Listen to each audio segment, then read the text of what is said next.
देखु बादल भाई भुवनेश्वर बस्ती बासिंदा और भुवनेश्वर सबू युवक साथी माने छात्र माने समस्त आज एकाठी जो भल पाइबा और जो राजनीति शिखी जो मैंने राजनीति शिखी और सांगसाथी विभिन्न दल अच्छा कि आज गोटे एकाठी समस्ते दल निर्विशेष समस्त एकाठी होती बादल भाई का जो भल पाइबा समस्त आज स्मृति एकाठी होती प्रायतः भुवनेश्वर 7 ରୁ 8 हज़ार लोक आज ये एकाठी हे मो जहाँ सूचना अच्छी पूर्वतन मुख्यमंत्री बाचस्पति आईन मंत्री समस्ते आज आसुच्च श्रद्धांजलि देवाई से बादल भाई सब श्रेष्ठ श्रद्धांजलि आज हम भुवनेश्वरवासी समस्ते आज शेष श्रद्धांजलि देवे।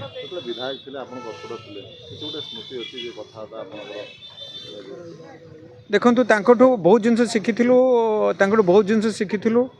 प्रथम तो शिखी जे से गोटे कथा शिखे जे तमे रागिब कि तुम रागटा तुम पाखे लोक जापर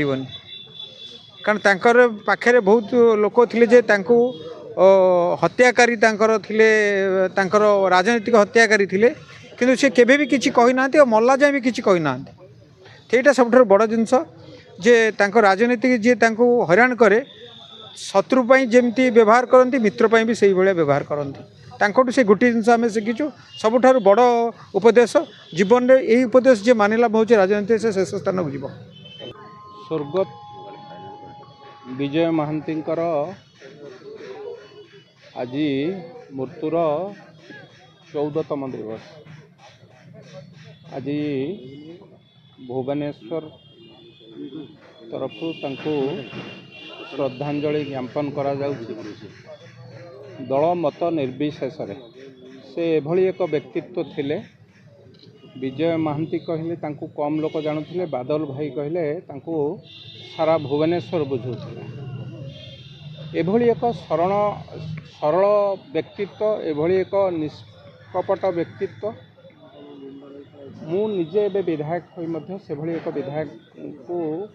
से भली चरित्रर विधायक से भली सरल विधायक को बहुत कम देखा मिले अमर आत्मार सद्गति निमंते 10-11 परिवार भितर कार्यक्रम रही एवं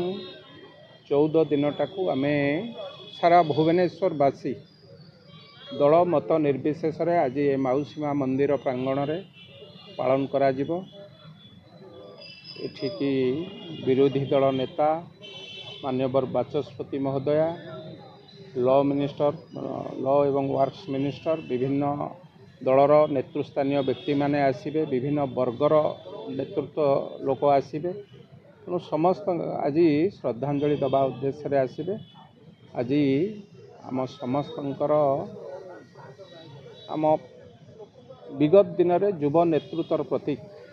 भाव जी भुवनेश्वर को केवल सेंट्रल नुहे एकाम्र उत्तर सबू 3टी जाक निर्वाचन मंडली की मिसईकी युवक मानकर नेतृत्व नौथिले तांको प्रति गभीर श्रद्धांजलि दियाजिवो।